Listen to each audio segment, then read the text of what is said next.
Hi all, it's Teresa in Gemma's house. Well, my house is pretty much like an art gallery, and recently I made a new addition.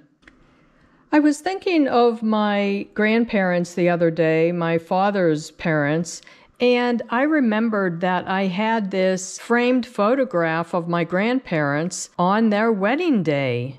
So I pulled it out of the closet. I still had it wrapped up from many moves ago, and I decided to reframe it. Fortunately, this is 16 by 20, the photograph, and I work in 16 by 20 a lot when I do paintings, and so I do have a couple extra frames that I had bought at thrift stores. So I could probably use one of those to make a nice frame for this photograph. This frame is pretty old, and I don't think I will use this frame.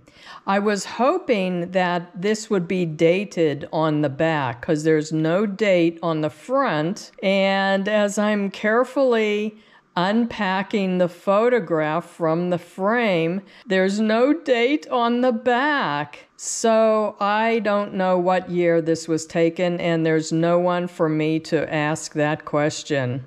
So I'm taking this frame apart more, and this glass is pretty old. It's pretty heavy. And as I'm looking at the frame more, I decided I cannot use this frame. I will maybe cut it down and use it for a smaller frame, but there's just too much damage on it. But look at this photograph. It's a black and white sepia toned photograph, 16 by 20 like I mentioned, mounted on a cardboard. The pose, the dress, and the floral scenery. Isn't it beautiful? Such attention to detail.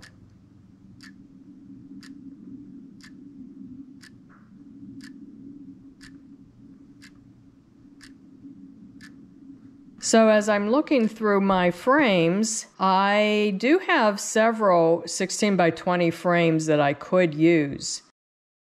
I had this oak frame that I had painted for another painting, and I want to use this because of the high profile of the frame, and it's a nice quality wood frame too. I'm just going to see what it looks like in black. And I don't want to just have it in a black frame, although this is nice too. But I had my heart set on redoing this frame and making it my own. Something very different. Okay, the idea I have for this is to paint it more orangish with some brown and black streaks to make it look like wood. So, just like a lot of my projects, I'm just going to let this evolve as I work on it. And I have these acrylic paints. I have a yellow, orange, burgundy, dark chocolate, and black. First I'm going to do a mixture of yellow and orange as a base color.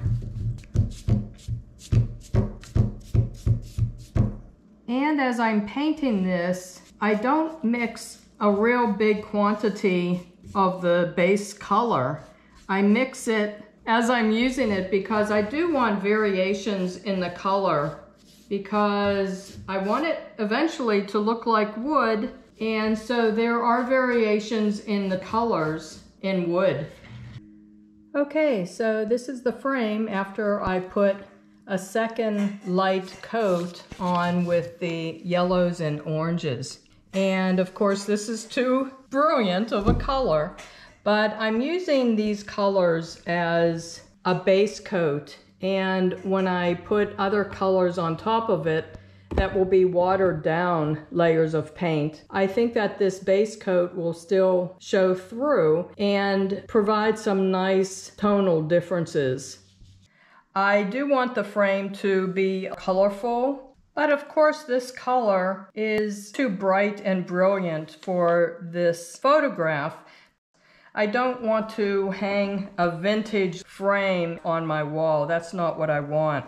but I still do need to tone down the color on the frame. Okay, so since I want to tone down the color of this frame overall, I'm going to try a thin coat of this burgundy paint. So I'm going to load up the brush with a watered down coat and paint it on the entire frame and let it dry fully. Okay, so this is the frame after I put 2 watered down coats of the burgundy all over the frame, and it toned down the color quite a bit. I kind of like it.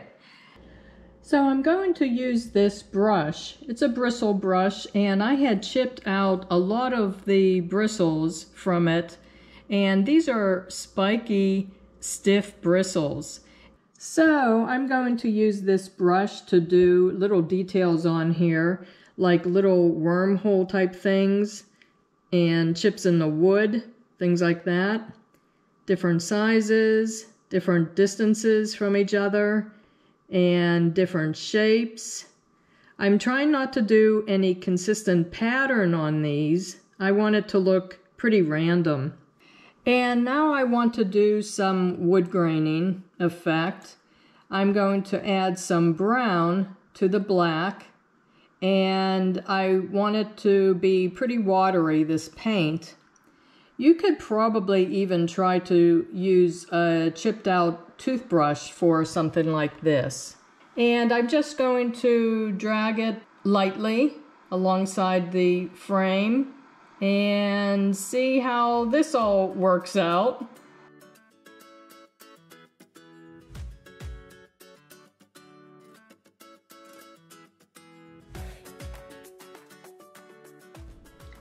Okay, let's check to see what this looks like.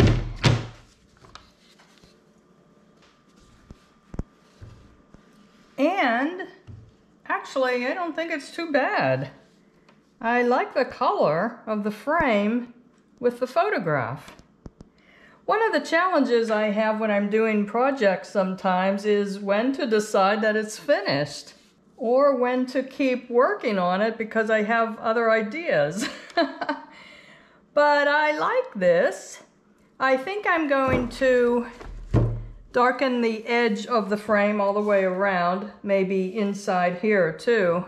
And then I'm going to put a gloss varnish over top to protect it, and that tends to bring out the color and give it more depth.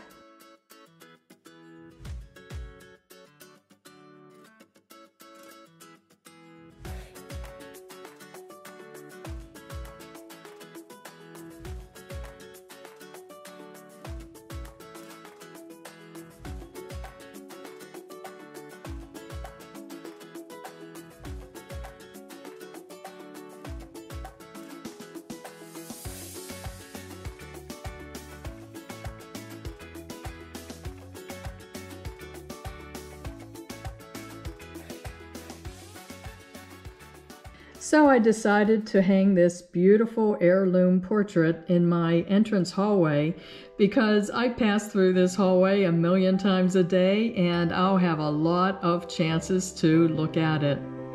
And I think it will look even better on this wall after I get this hallway painted.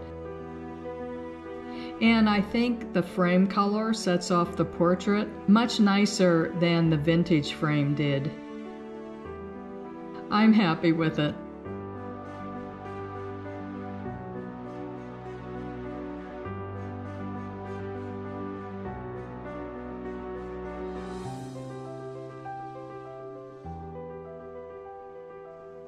So I hope this video gave you some good ideas to use in your own home.